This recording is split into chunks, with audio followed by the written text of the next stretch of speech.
স্বাস্থ্যসম্মত উপায়ে আপনারাও চাইলে মাত্র ঘরে থাকা কয়েকটি উপকরণ ব্যবহার করেই এই মজাদার হালিম মিক্সটি তৈরি করে নিতে পারেন।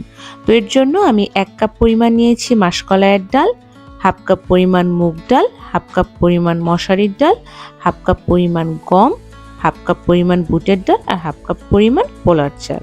হালিম মিক্সের ডাল আর চালটাকে খুব ভালো মতো ভেজে নিলে এই মিক্সটা আপনারা সারা বছর জুড়ে সংরক্ষণ করে খেতে পারবেন। তো এখন 5-7 মিনিট সময় নিয়ে এই সব কিছুকে একটু হালকা আঁচে ভেজে নিচ্ছি। 5-7 মিনিট ভাজার পর দেখুন ডালের কালারটা অনেকটাই চেঞ্জ হয়ে গেছে। এ পর্যায়ে ডালটাকে নামিয়ে নিচ্ছি। ঠান্ডা হয়ে গেলে ব্লেন্ডার জারে দিয়ে আধা ভাঙা করে ভেঙে নিব।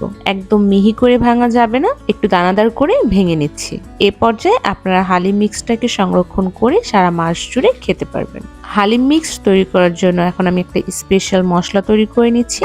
তো এর জন্য 7-8টার মতো নিয়ে নিচ্ছি লং, 1 টুকরো জয়ত্রী, একটা বড় এলাচ, ছোট 1 টুকরো জয়ফল, একটা স্টার মশলা, 3 টুকরোর মতো দারচিনি, 5-6টার মতো ছোট এলাচ, 6-7টার মতো শুকনা মরিচ, 1 চা চামচ পরিমাণ আস্ত গোলমরিচ। আমি এখানে কালো গোলমরিচটা ব্যবহার করছি, আপনারা চাইলে সাদা গোলমরিচটাও ব্যবহার করতে পারেন।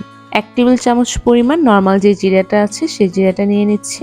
2 চা চামচ পরিমাণ সরিষা, আমি এখানে সাদা সরিষাটা ব্যবহার করছি, আপনারা চাইলে কালো সরিষাটাও ব্যবহার করতে পারেন।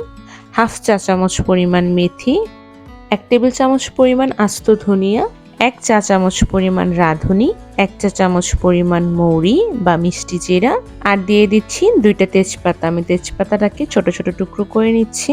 এখন এই সব শুকনো মশলাগুলোকে 3-4 মিনিট সময় নিয়ে একটু ভেজে নিচ্ছি। এ পর্যায়ে চুলার আঁচ অবশ্যই একদম লো হিটে থাকতে হবে, তা না হলে মশলাগুলো পুড়ে যেতে পারে।